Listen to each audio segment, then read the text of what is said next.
1971 to July of 1992. Jim retired with the rank of Senior Master Sergeant and graduated from UT San Antonio in 1997 with a degree in Political Science and Social Studies Composite Teaching Certification. Jim taught high school economics for 15 years at Harlandale High School in San Antonio and retired in 2011.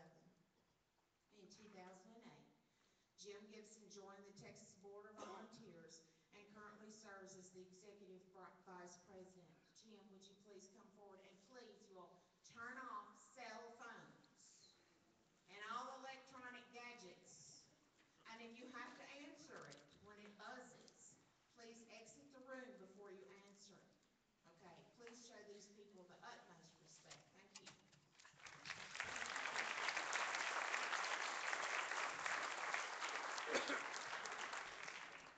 Good morning, ladies and gentlemen. How are you this morning? Good morning. This is quite a crowd, and I would like to thank Joanne and this organization for giving us the opportunity to come out and speak to you folks today a little bit about what we feel is an issue that's having a profound impact on this community, on the state, and this nation. We see a few things that a lot of people don't see, and things that go on down in South Texas never seem to make it into the mainstream media. So this is our attempt to try to help rectify that situation. This afternoon we're going to do something a little different than we did last night. Rather than go through the PowerPoint presentation, I'm going to give you just a brief overview of the organization, and then we'll show you a video. It's about 7 minutes long that we put together. We got a couple of guys who decided, hey, we want to see what we can do to kind of promote TVB a little bit. So they created a video, and it's kind of an experiment, so we're going to use you guys as guinea pigs to see kind of how this thing turned out a little bit. And what we plan to do in the future is to produce more of these types of videos and have them posted on our website, and also try to get them to some media outlets to see if we can generate some interest there. Before I forget, which I did last night, we were asked about some of the things that you can do to help. One thing I forgot to mention, we have a standing invitation to any elected official at the state or federal level to come to South Texas to visit the ranch, meet with ranchers, landowners, and law enforcement personnel to get a briefing and an overview of what's going on. It's open to either party, and this past spring, then candidate Ted Cruz came down and spent a day with us. Also, David Dewhurst came down prior to that and spent a day with us. So if you would like to invite or talk to your representatives about doing that, just let us know, and we'll see what kind of arrangements we can make to accommodate them. Now, about the organization. Texas Board of Volunteers is a 501c4 nonprofit organization. We're all volunteers, we're all civilians. We operate in South Texas, down in the Brooks County area. If you're not familiar with that, it's about 70 miles due north of the McAllen area up Highway 281. We have members that come from all across the state of Texas. Sherman, Dallas-Fort Worth, Midland, Houston, Longview, and myself and some others come from San Antonio. The membership, with making these trips down to South Texas, obviously spend quite a bit of money and time in doing so. They pay for everything out of their own pockets. Being that we're a nonprofit, we get no tax dollars whatsoever. So we don't cost anybody anything. We were hoping to make the stimulus list, but we fell short. We rely heavily on donations because we have no tax money coming in. Speaking of that, we have a donation jar, some brochures, and business cards in the back if you're so inclined. Every penny that we collect goes to purchasing equipment that we use in the field. We have no salaries, we have no administrative costs, we have nothing other than that. So your donations, every dollar that we collect goes to pay for that type of equipment and stuff. Our membership is a diverse group. We got black, white, brown, male, female, and we even have married couples that come down and spend some time with us on Backgrounds are varied as well. We have professionals, we have blue-collar types. We have a lot of ex-military, and all branches of the service are represented, even the Coast Guard. We have a number of members that come down once or twice a year from out of state. Right now, our furthest member is up in somewhere in Massachusetts. We have Nebraska, Wisconsin, Oklahoma, Missouri, Arkansas, Louisiana, North Carolina, Florida, and I think that's about it. But these folks take vacation time once or twice a year, load up their vehicles, and come on down and spend a few days with us. We meet about 8 times a year. Wish we could do more, but being that we're volunteers, we have jobs, some of us, and some of us have families to tend to. Time is limited, but we go when we can. I can't say enough about the guys and the gals that come down here. They're first-class individuals, they're great patriots, and they're committed to doing what we need to do to help stop this.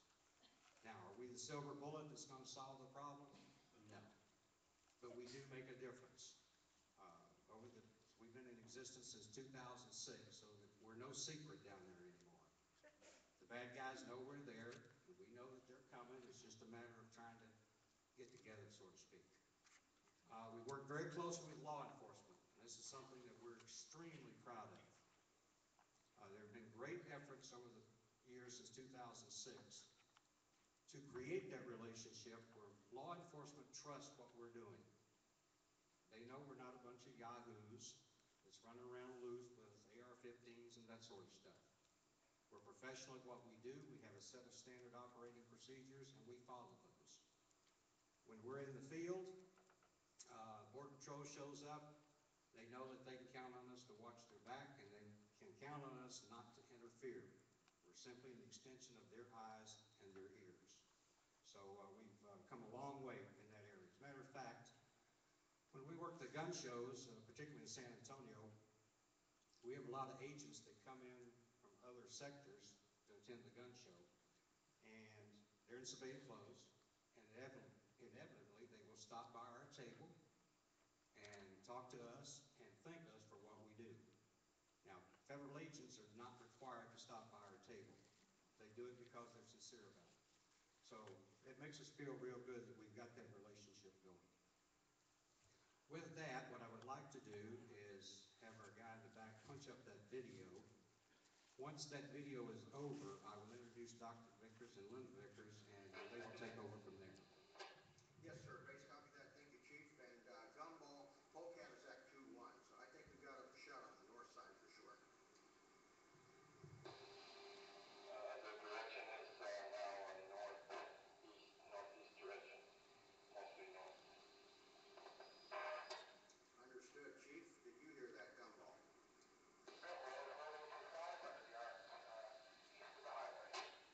Thank you. Base clear. Thank you, Daddy. Since our inception in 2006, Texas Border Volunteers has reported over 1,600 criminal trespassers and never had a single physical altercation with any of those reported. Extra eyes and ears out in the brush, and we've been here without incident. We have a lot of rules and regulations and try to stay out of Border Patrol's way. Most of them I feel really like what we're doing, because when we report into Border Patrol, they know that we've actually seen them, and we give a hard count of groups.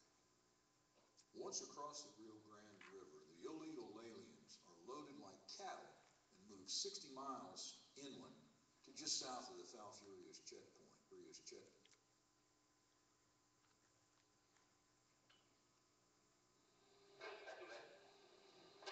Yes, sir. Base copy that. Thank you, Chief. And Gumball, Polecat is at 2-1, so I think we've got a shot on the north side for sure. The direction is now northeast direction, mostly north. Understood, Chief. Did you hear that, Gumball?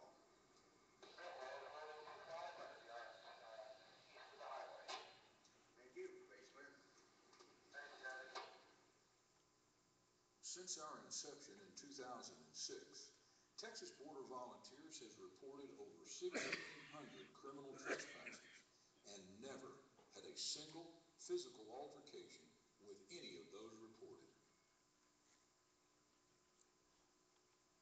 We're extra eyes and ears out in the brush, and we've been here without incident.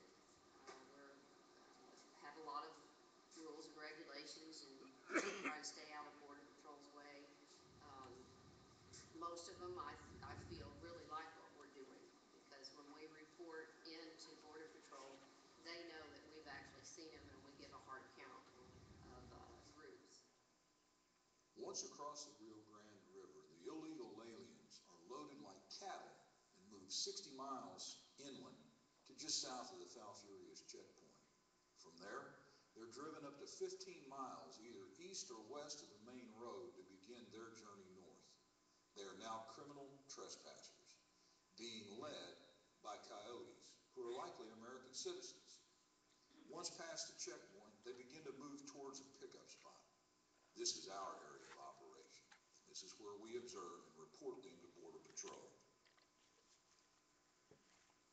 I'm Dr. Mike Vickers. I'm a veterinarian and a rancher in South Texas, Brooks County, Texas. My ranch gate is about 69 miles from the bridge that goes into Reynosa, Mexico. We're being overwhelmed here with criminal activity, drug dealers, backpackers coming through our property, human smugglers bringing people in from all over the world coming through our property, fences being cut, water sources being destroyed, vehicles being stolen, ranches being set on fire, homes being vandalized. I had a client in my office today that his ranch house has been vandalized 5 times, including this morning. And it took the Border Patrol 2 hours to get there this morning. The perpetrators left. When he pulled up, they ran and left, but they were already cooking breakfast and had already ransacked his house. It's the 5th time in probably the last 2 months that his house has been broke into. And it's impacting everyone's lives that live in rural South Texas and live out in these ranches. The wives or the kids can't go out on the ranch and enjoy the ranch or venture out on the ranch without, a male supervision or a ranch hand or somebody accompanying them with a firearm, Falfurrias lies in the middle of some of the harshest, most inhospitable terrain in all of southern Texas. Crossing this land requires stamina, skill, and a professional guide. Even then, the stakes are high. We do come across a lot of people that die from dehydration and exhaustion. Lots of deaths out here. We're up to 105 this year, which is the record. The record used to be 84 individuals found in the brush, deceased. It's 105, and we just started in the month of October, so it's going to escalate. My dogs at one time brought a woman's head, a skull. In the beginning, it started trying to make a difference. We want to make people aware of what is actually going on the ground here.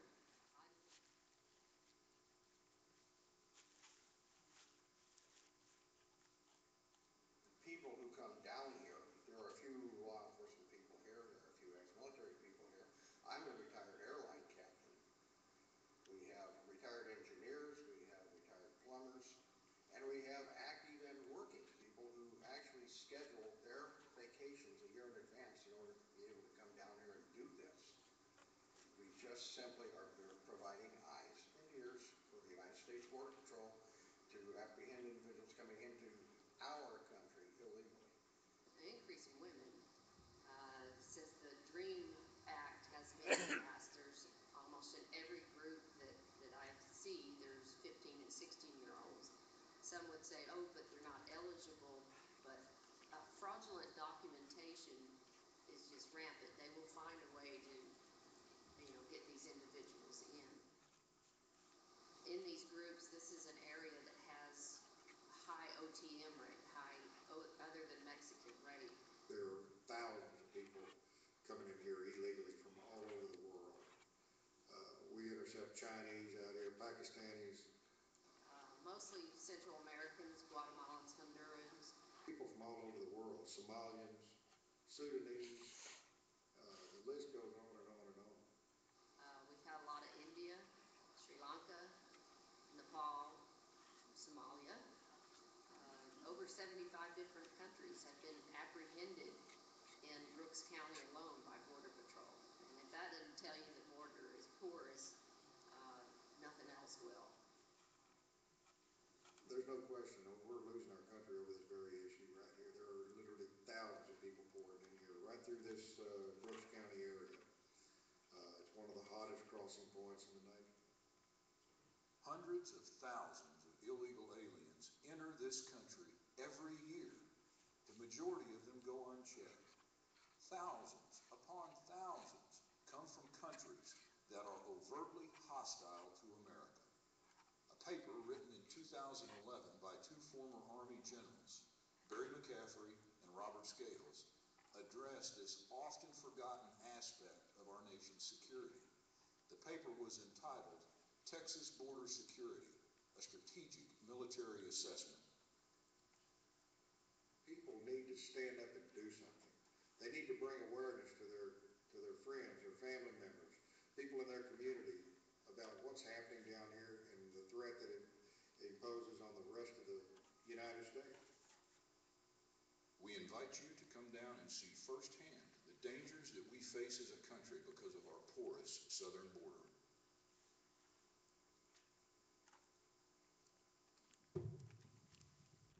What do you think? Pretty good video? Again, we're kind of amateurish with this right now, but we're going to try to get better with it. This is really our first attempt, and hopefully in the future we're going to be able to expand on this and build it up a little bit. So I kind of wanted to get your reaction and see what you thought as an initial product. With that, I'm going to introduce Dr. Mike Vickers and let him take the floor. Dr. Vickers was born and raised in Sinton, Texas. He graduated from Texas A&M.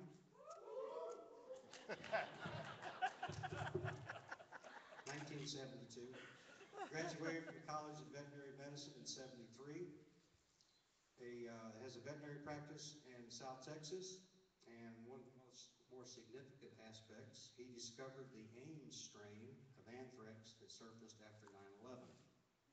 He was appointed by Governor Perry in 2005 to the Animal Health Commission, and currently serving his second 6-year term on that commission.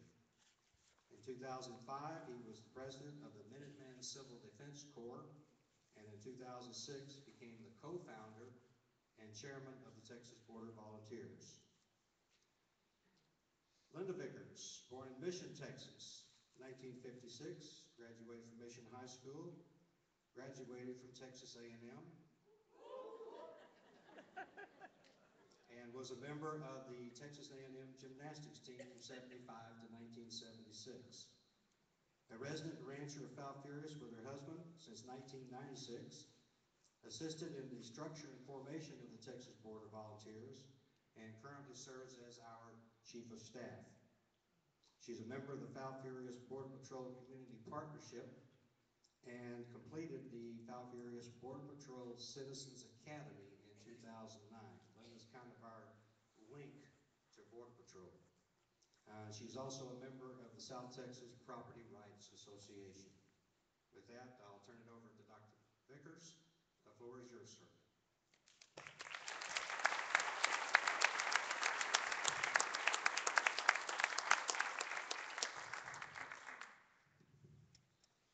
Howdy, people. I appreciate your presence here. It's really refreshing for Linda and I and Duke to see that there's a large number of patriots still on the face of the planet that are concerned about the future of our country. And let me tell you, it's been a long time ago. It's been a long time ago that Linda and I realized that we're losing our country. I mean, this wide open border with all these people with criminal backgrounds from all over the world just coming right in here undetected through all this private property. Who's mentioned, I'm a veterinarian. I actually practice in about 16 counties along the border. Have over 300 ranch accounts, and I've been practicing down there since 1973. And over the course of the past couple of decades, I guess starting in the late 80s, my clients were having all these issues with these hordes and crowds of people coming through their property. And previous to that, the traffic was very, very low. An occasional Mexican peasant or two would come by the ranch or my clients' or friends' ranches and ask for a job. They were very respectful, ask for water, and just move on. But starting in the late 80s, it started escalating. The crowds got bigger. The people coming became more destructive, started cutting fences. And I guess we had our first dead one found on the ranch back in 1991. And he was from Pakistan. And the disposition of these people started escalating to the point we had where we are today. 129 dead bodies just in Brooks County alone, most of them within 15 minutes of our house in fiscal year 2012. And we've already got a large number so far this year. It's completely mind-boggling and out of control. And the president last year came to El Paso and said, oh, the border's secure, more secure than it's ever been. They want a moat, they want alligators in the moat, they want a fence. Well, I have the Border Patrol statistics for that 5-day period when he made that statement in El Paso, Texas. The Border Patrol, that particular 5-day period, apprehended over 5,000 illegal aliens from Brownsville to El Paso from 35 different countries. And tons and tons and tons of marijuana, methamphetamine, cocaine, and black tar heroin. 1,500 in the El Paso sector were apprehended. And that's a secure border under this administration. A couple of weeks ago, Janet Napolitano came back to El Paso and made the same statement. Well, since then, we've been getting calls from a lot of news media to find out if, in fact, that's the truth. We've got the New York Times coming Sunday. We've got NBC coming this week. And we're going to tell them the truth, just like we're here today to show you the truth. The truth is that this administration is lying and deceiving the American public. Our border is far from being secure. It is totally insecure. And to substantiate that, I've got these pictures here that you can see of all the deaths and the things that are going on right here in Texas, right here in Brooks County, Texas. And as a little video showed you, we're 60 miles north of the border. And it's not just in Brooks County, it's in surrounding counties as well. But the Zeta cartels control the smuggling in our area. They're affiliated with many different gangs. I've got pictures of gang members here that have been caught during our operations. I've got a photograph of a Mexican Army ID that we found out on private property where Mexican Army individuals are affiliated with the cartels and bringing people in here, bringing drugs in here. I've got pictures here that demonstrate individuals coming through our private property carrying large volumes of drugs. And this is escalated. And to talk to you a little bit about our close relationship with law enforcement. Over 5 years ago, the Texas Rangers came to us. They wanted us to put some new gang cameras out on some of these trails. Actually, prior to that, we'd taken Colonel McCraw back when he was head of Homeland Security. We took him out on some of our operations and showed him a lot of these trails out between the ports of entry, between these checkpoints off the border. He couldn't believe it. He was amazed. And after that, when these cameras became available, they asked us to put these cameras out on some of these trails and they would monitor them. Well, we did. They brought us 20 cameras. Linda put them out. She learned how to operate them and everything. And I think the first 6 weeks we had over 900 hits. And since then, I think we're on our 5th or 6th generation camera. And the Border Patrol and the DPS and Texas Rangers have developed a great working And now I think we have nearly 1,000 cameras. So this has been a very, very positive happening. And there's some of these camera photographs on the table today that will show you some of the backpackers and drug dealers and groups of people that are coming through these trails that we've identified as Texas Border Volunteers. We've actually identified over 500 trails between Laredo, Texas, and the border, the coast, that are heavily used by drug traffickers and human traffickers. And I'll try to make this real quick. Linda lives on the ranch about 75% of the time without anybody there other than her dogs. She's got some great dogs that protect our property. She's got them trained. They help the Border Patrol find some of these people that are hiding, that are perpetrators and coming through our property. I'm going to get her up here to talk to you a little bit about it. But I can assure you that where we live, we have learned the depravity of man. These bodies are all homicides. These are people that have paid large sums of money. They've contributed. They've broken our laws by coming into our country. They've contributed to organized crime. I'm talking about stolen vehicles that transport them and supporting these gangs and these cartels. They're guilty of that. But a lot of them are innocent people that are duped of their money. And when they get out there in the brush, they're lied to. They're told that they may not be in the brush for 30 minutes. And 12 hours later, they're cramped up. The cartels or the coyotes are beating them with a stick, and then they tell them, well, we're just going to leave you here and you're going to die. They don't call 911 to get somebody to come help them. They walk off and leave them, and this is where they die. And as Border Volunteers, we save a lot of these people. We save hundreds of people that have been left alone and are lost, and we find them and rescue them. A lot of them require medical attention, and we help them get that. So I want to leave enough room for questions. This situation is getting worse. Since they started talking about the DREAM Act and so forth back last year, the numbers have escalated. I'm talking doubled and maybe even tripled. And I'm sure if they attempt to pass a work visa program in the future without securing the border, it's going to be even worse than what we're having to deal with now. So I'm going to turn it over to Linda for a little bit.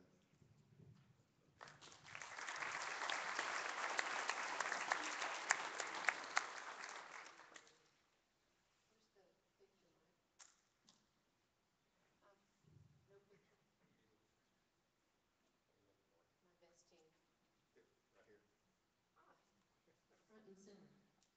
I know y'all can't see this very well.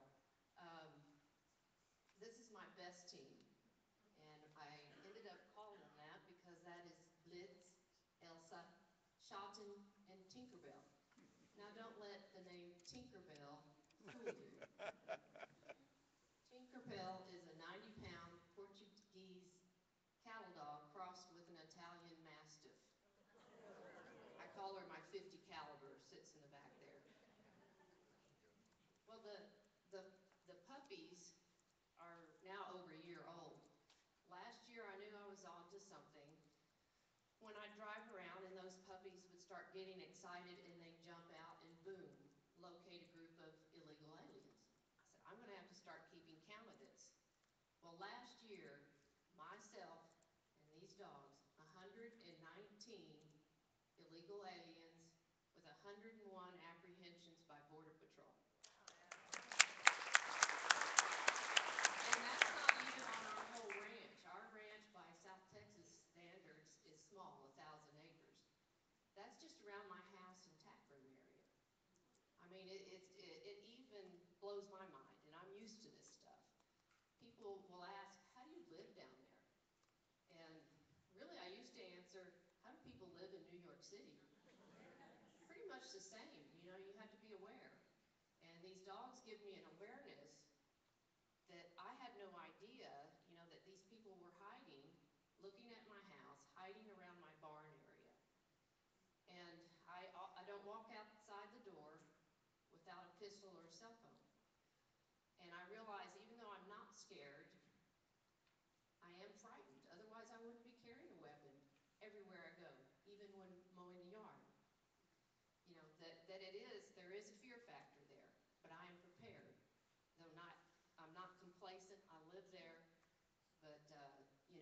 dogs have made me even more aware that I need to be on my toes. So, and this year already, 18 illegal aliens reported with 13 apprehensions.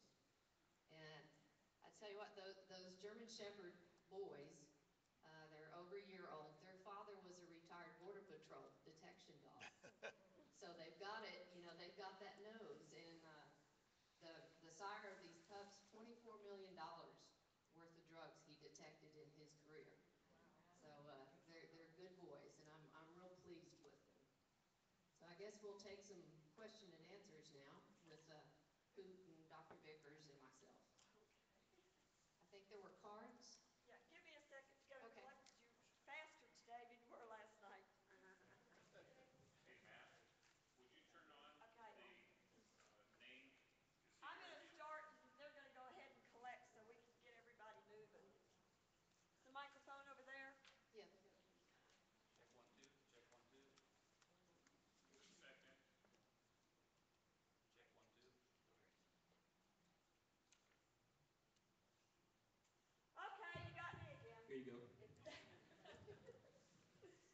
How many U.S. citizens living on the border have been murdered? That's a tough question. I can tell you hundreds of people are being intimidated. I have a lot of ranch clients along the border, and just about all of them that have property along the border have been intimidated and are threatened. And just 2 weeks ago, I had one of my clients south of Laredo, his neighbor, was baling hay along the river, and they opened up on his Ford F-250 from across the river with machine gun fire and shot out his back window, but they did not hit him when he was retreating.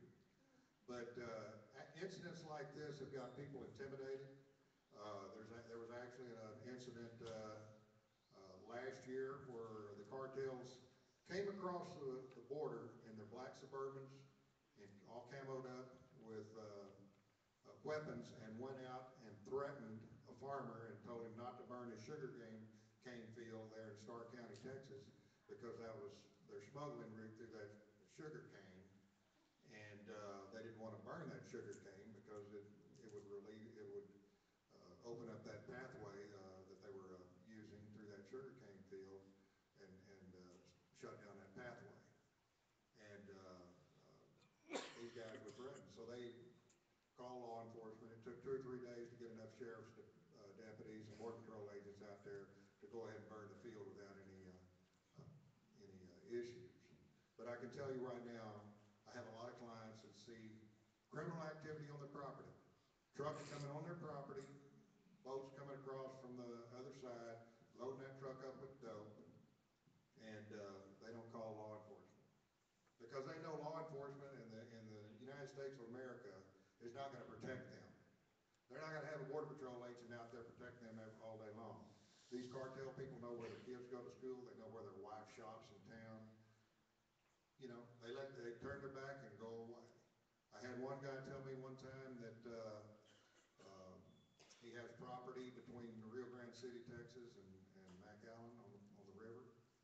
And there were some guys came down. This was several years ago. Some guys came through his property, saw a white truck down there on the, not far from where he lived, quarter of a mile down on the river. And he got in his truck, went down there to find out what they wanted. Well, the guy got out of the truck, stuck an AK-47 in his ear and told him, go home and don't come back and don't call anybody. Well, he moved and he sold his property. There's a lot of ranchers that have done that, have left their property, moved to San Antonio or Dallas or Houston, and have their property up for sale, but it won't sell because there's criminal pathways to that property, and most people know it. So anyway, I hope I answered your question. There's not a lot of people that have been murdered. There have been some murders. There was a rancher in Brooks County a few years ago murdered by a criminal organization, but we suspect that he might have been involved. He might have been letting them use his ranch as a pathway, and there was something happened there. This was a number of years ago. But most of the people that have a lot of traffic through their ranches in the far-reaching areas of these counties, far areas, quite a distance from town to the Border Patrol checkpoint, have been intimidated or actually threatened, and they've left. So, anyway. Is it possible to set up a contingent in Del Rio if a rancher gave use of his property, and what would be required? What do you mean by contingent? I can tell you this much, Del Rio is not impacted by the smuggling to the degree that we are in further South Texas. Del Rio, Villa Cunha is becoming more dangerous. But that traffic in that area has slowed down for a couple of reasons. Number one, when they get caught in that area, they go before a magistrate for entering the country illegally. And they may be given a jail term for 2 weeks to 3 months. Well, they can't tolerate that. I mean, they have to feed the families of workers anyway, the small percentage that are coming for work. And so that has stopped a lot of the traffic in that sector. They still have traffic, but not to the degree that we do. Now, that stops in Laredo. Yeah, here, Linda wants to make a comment on that. I've had some agents, Border Patrol agents in Falfurrias say they knew if they got transferred to Del Rio that they would have to bring their own illegals. In other words, traffic is so much lower there in that area than what they're seeing on the river in the Rio Grande Valley or in Falfurrias. What is done with the people that are caught? It depends what nation they're from. They are now all fingerprinted. So as far as I know, they'll deport them right away from Mexico. The other countries, they send them to holding facilities, and until they get enough of those from that certain country, say El Salvador, then they'll group them up and ship them back to El Salvador. Many of those countries try to stay here by using asylum. In other words, if I go back, I'm going to be killed. The Chinese are held, and from what I understand, China will not take them back. And so they hold them as long as they can, and 6 months, and then they turn them loose.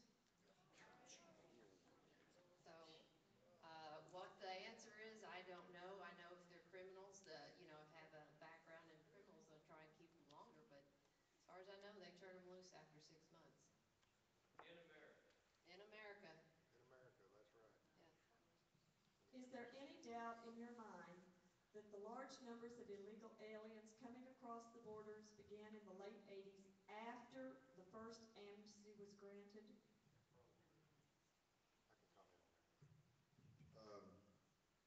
I can probably answer that from this perspective. And I moved out on that ranch in 1984, and after 1986, that's when we started seeing more traffic, and it just started accelerating. I mentioned that we had our first Devon in 1991, and through the 90s, it became more problematic, more destruction. The disposition of the people was more aggressive and more disrespectful to the property, and to the point that we have now. And yes, that's a true statement. In the late 90s, especially during the Clinton administration, that's when we started seeing a lot of huge groups with, I had one group one time. We have a Texas roadside park right in front of our ranch in the median, and it's a pickup zone. We're the pickup zone. And we found one camping area, so to speak, out from in our property from that roadside park, and we picked up 98 backpacks, and all of them had literature and deodorant and toothpaste, all in Chinese writing. So this was a huge group of Chinese that came through, and this was about 94, I think. So 95. It was, and then it's progressed to the point that what we have now, and it's just totally out of control. When I first moved to Falfurrias in '75, we had 7 Border Patrol agents. Now we have over 300. is it close to 300? Yeah, 300, okay. And I've got a picture here of our Sheriff's Department compound taken from a DPS chopper last year. There's probably over 400 vehicles in this photograph. All of these are vehicles stopped by our Sheriff's Department. 6 deputies covering 1,000 square miles in a less than a 6-month period. They've got a lot of questions. Okay, all right. If an illegal alien invades your home and you catch them in the act of destroying your property, can you shoot them?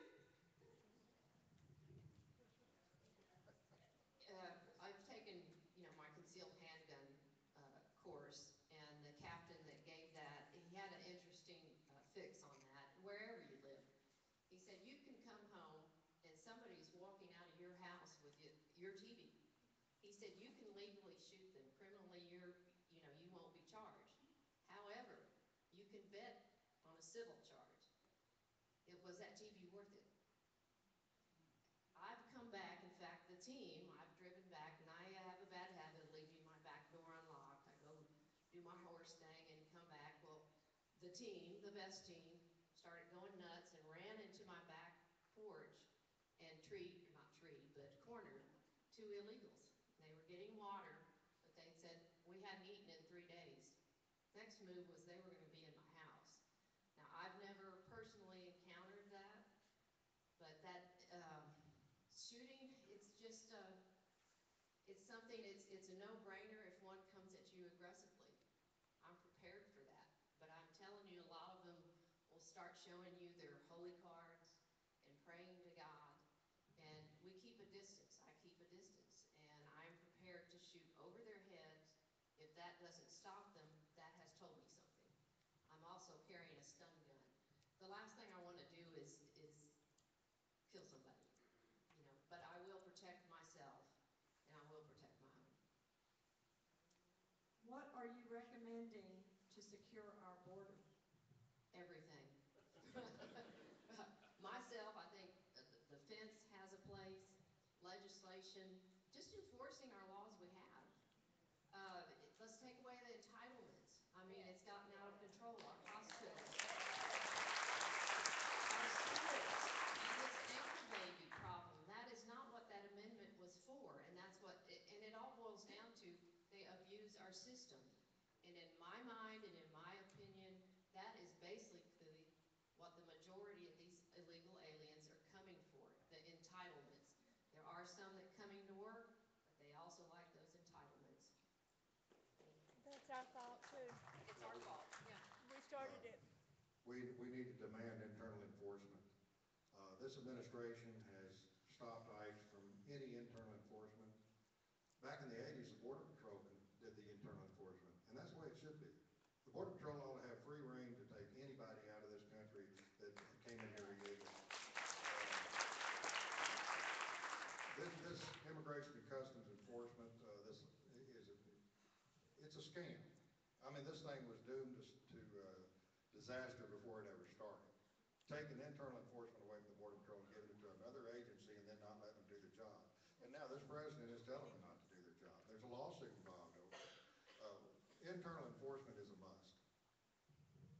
In the vein of last night and that question, you addressed the money going across the border and why that was not going to, would you tell these people that? Yes. In Brooks County, Texas, I mean, Linda sees them at HEB. We have gang members coming in from all over Texas. I mean, dozens of different gangs. We have pistoleros, Mexican mafia, tango blasters, you name it. We've got the gangs coming in. And they're coming in there because they know they can make money. And what they're doing, some of these people will get to Houston, get past us, get past the Border Patrol, get to Houston, and they'll hold them in a safe house for extortion and take, and call their relatives in Mexico or wherever they're from and demand ransom money. Well, what happens also, a lot of these people coming up through Mexico are held for ransom because they find out that they've got relatives in Houston or New York or Philadelphia or somewhere, so they're held for ransom in Mexico. So what these gang members will do,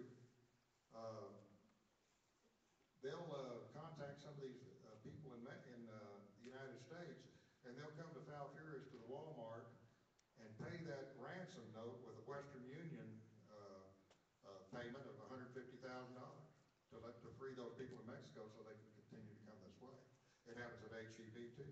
They'll come into HEB and pay those ransom notes in Mexico with a Western Union check. So it's just completely out of control.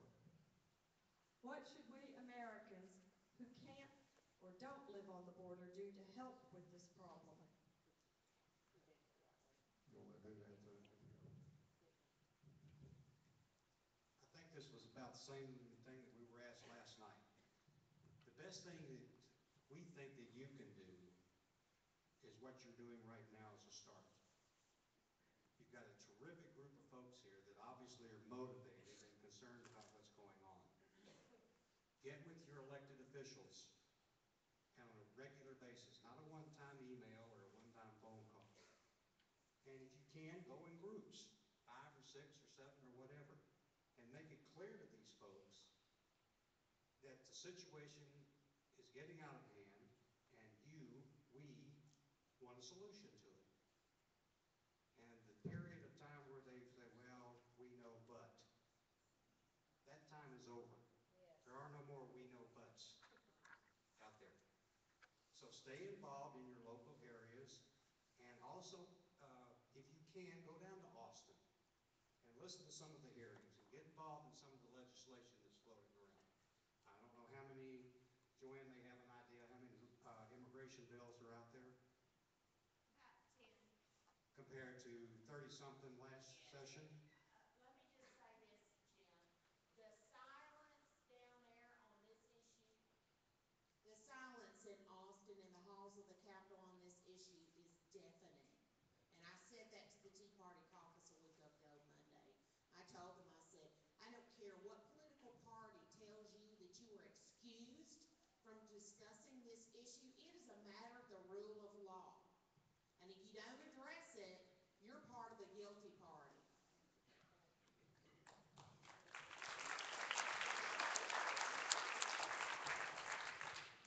Another thing you can do,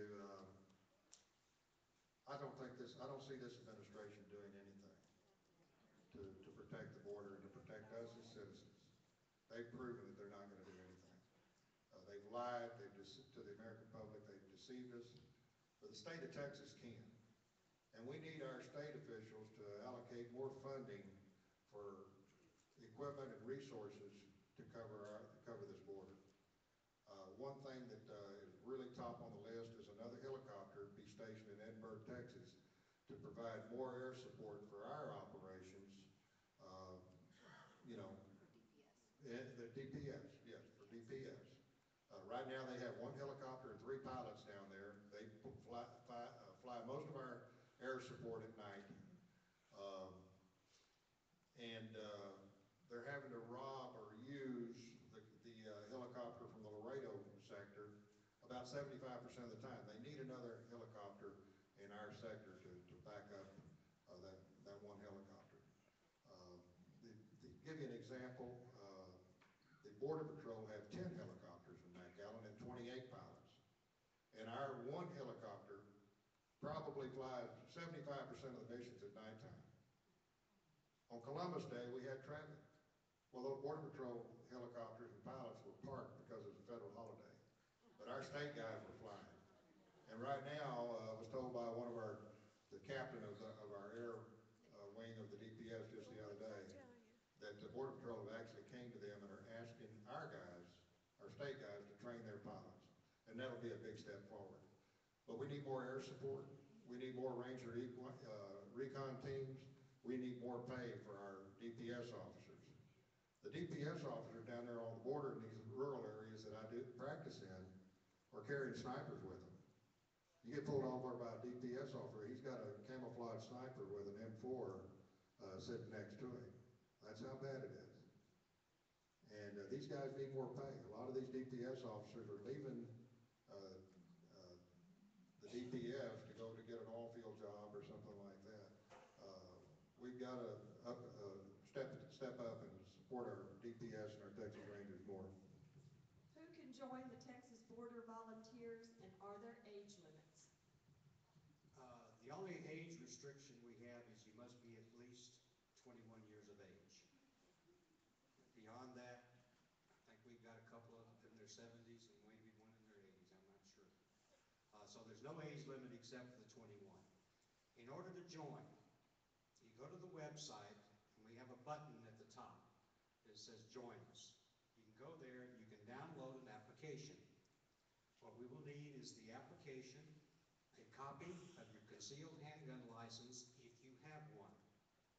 If you don't have a CHL, then we require a $50 fee because we conduct a background check. Being that you do have a CHL, that tells us that your background has already been done. You'll also need a passport-sized photograph because once the process is finished, we will issue you a TBV ID card with your photograph on it. Typically, it's not a long process to go through, just a matter of getting us the documents and everything falling into place. So there shouldn't be any problem there. Repeat that website. Website is texasbordervolunteers.org. Now, let me give you a word of caution. When you look at it, or you go to it off the regular website that we have posted, you're going to get a redirect because we've just recently completely revamped our website. So you're going to have a little pause. It's supposed to redirect you to the new website. So be patient with it when you log on. We also have brochures back there, have the old website on there. Yes, brochures and business cards both we have available with the website. And also, just a reminder, we are on Facebook. Are any of you on Facebook? Nobody does Facebook. Oh, okay. When you go and log on to your Facebook page, go up to the top where you got a little search window and type in Texas Border Volunteers, and that will take you to our page. We're up to 2,100 and something. Over 2,100 the last time I checked. And what you can get from the Facebook page is a lot of the information that Dr. Vickers and Linda and I have been talking about, because we go through and we select critical stories about the border, specifically in South Texas. So this saves you some time. You can go there and you can read. We also post a lot of great photographs that you can look at. The video that we showed earlier has been posted, so you can go there and watch the video. We've been at it about a year. We started about a year ago. So we're continually improving it and building it up, and we think it's a great source of information. If ranchers try to sell their property, will cartel members try to buy their ranches? We've actually got that going on right now. They're buying small tracts of property and operating out of those small tracts of property in Brooks County, Texas. And then elaborate on how it's hard to sell a ranch now. Well, Traffic. yes. Big ranches, a lot of the people that have thrown their hands up in the air and left because they're afraid of being kidnapped on their ranch. It's less than an hour to Mexico. Some places even less than 30 minutes. We have a ranch in Jim Hogg County. It's 30 miles to the border. A lot of ranchers are afraid of being kidnapped and held for ransom. So they've left, and they're trying to sell their property. I mean, some of these ranches, you can actually see the human trails from the air. They won't sell. They can't sell. And so it's having an impact on our area from that standpoint as well. Let me add just one thing to that. In addition to the real estate, there have been some reports that the cartels are also investing in commercial property on this side, actually buying up small businesses and things of this nature. You have to understand, two things are important to the cartels: money and power. One begets the other. And their business model is dynamic. It's always changing to accommodate whatever they're facing. There's nothing these people won't do. And as I said last night, this is like a cancer that's metastasizing under the surface. Nobody sees it, but it's there. And it's going to get to a point, if we don't do something about it, that we're going to be in for a world of trouble somewhere down the road. These guys are serious about what they do, and money to be made, they'll find a way to make it. What equipment do you need and what is your budget requirements? I'm not sure what the budget requirement is. Do we have a budget? No. Equipment. Might be able to address that, but, All right, let me do the equipment and then I'll get in front of the budget. Equipment, typically, you'll need camouflage type of uniform. ACUs, the Army issues, is what we've started out with. We're transitioning a little bit at a time, looking at multicam. A camouflage outfit, you need good two-way radios. We use Midland GMRS 1000 or 1050s. Yeah. Okay, 1000, 1050s. So you always need a good set of radios, and from personal experience, it's always good to have a backup of everything. Because you just never, down there, especially with the sand, getting into the radios, the earbuds, and all kinds of stuff, you have failures. We have options on your staying there. Some people camp. Some people use the bunkhouse. We have limited bunk space available. We can sleep up to 11. For the ladies, by the way, we do have separate restroom facilities for the ladies. We have a full shower facility. We have microwaves, refrigerator, freezer. So you bring your own food. Some people don't even like to rough it, so they stay in town in the hotel room. Well, our equipment. Oh, we provide the thermals and the night vision. Now, we do have some members that have purchased their own, but you're not required to bring. I will tell you, as it stands now, if you are a volunteer and you come down, you will get at least one thermal or one night vision unit. And trust me, those things are wonderful to use out in the field. And Doc just reminded me that's where all of our donations go, is buying those night vision units and also replacing vehicle equipment that's starting to wear out.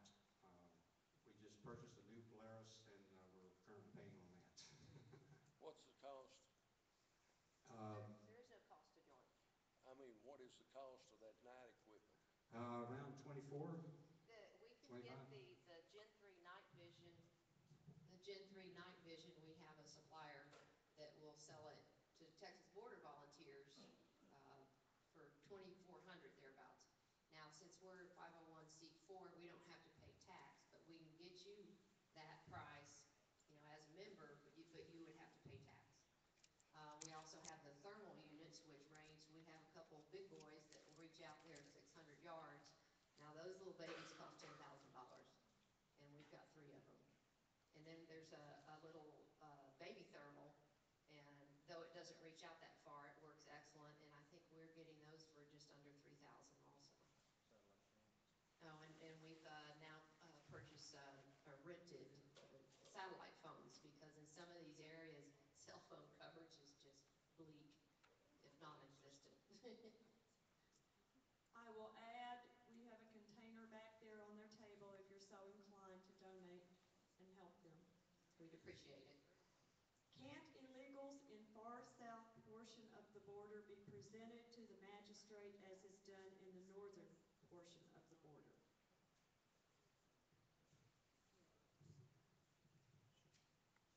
I'm not sure how to address that. I can tell you by the time that they get to our area, they're illegal. And they've all contributed to paying a coyote and contributed to organized crime to be bought in. Are you saying that can they come across the border and go to a magistrate? I don't know that that exists. I do know that they can come across the border. There's a lot of people, there's a 25-mile limit there. I mean, they come across the border all the time for commerce, trade, and so forth. And there's a lot of people in the valley that actually hire them. But once they get on the road and come out past that 25-mile limit, then, they have to get a permit to come in here at the border, probably at the bridge, customs, to be able to go to Houston for a short stay. I'm not exactly sure exactly how that process is, but there's a lot of people that travel to Houston for relatives and stuff, and they get it right there at customs on the border. Or if they're speaking about, like Del Rio does. Right. I think that's what the question was. Oh. And no, they don't No, go there. no. And If you're that's- talking about that scenario I presented a while ago where from El Paso to through the Del Rio sector, where if they're caught by Border Patrol, they go before a magistrate or given jail time. We do not have that luxury down there, and it's a shame, because the cartels know it, the smugglers know it, and the people that are coming in here know it, and that's why one of the reasons why we have so much traffic. And see, they have that same situation out in Arizona. The Yuma sector practically has no traffic comparable to Del Rio, but the Tucson sector is just being overrun. But here lately, our sector is the top sector in the United States for human smuggling and drug smuggling. Border volunteers have access to over 2 million private acres. You can only cover a small part. How many more volunteers do you need to cover all of the acreage? Probably at least 10,000. I mentioned the 500 trails. We actually, during our operations now, have, even in our last operation, have overwhelmed the Border Patrol where they could not respond. And part of it is because President Obama, in his infinite wisdom, back in October 2 years ago, cut the Border Patrol budget here in Texas. He doesn't like Texans for some reason. Maybe it was Governor Perry. I don't know, but I can tell you this much. He hates Texas. He hates us. And to substantiate that, he cut the Border Patrol's budget so bad that it even impacts their gas allowance, where they cannot go out on private property on far reaches of these counties, far distances from the checkpoint because of their gas allowance and some patrolling. And that's the areas that we try to cover for them. It's very, a lot of ranchers have issues that way. The further out you're away from that checkpoint, the worse it is, the more dangerous it is, and the less likely you're going to see a Border Patrol agent because of the budget constraints. Their night brush crews have been cut back, and that's who we depend on to respond to our traffic. And we had 2 nights during our last op where they could not respond. Just to add to that real quickly, when we're out and we have a group that's been reported and Border Patrol responds, it's not unusual for us to loan them our night vision and thermal units. And it's not unusual for us to move them from one position to another in the back of one of our vehicles. So this kind of dovetails with what Doc was telling me. Is there any cooperation between the Mexican Border Patrol and the U.S. Border Patrol? I have absolutely no idea. I don't think they have a Mexican Border Patrol. Mexican military. Yeah, I can tell you this much, that there are branches of the Mexican military that work with our Texas Rangers, and in particular the Mexican Navy. And they're the ones that have the helicopters that President Bush gave to them years ago. And that's the only military branch of the military in Mexico that our Texas Rangers trust. And that's it. Somewhat. Not complete. Okay, I just have 2 comments here, but I think due to the time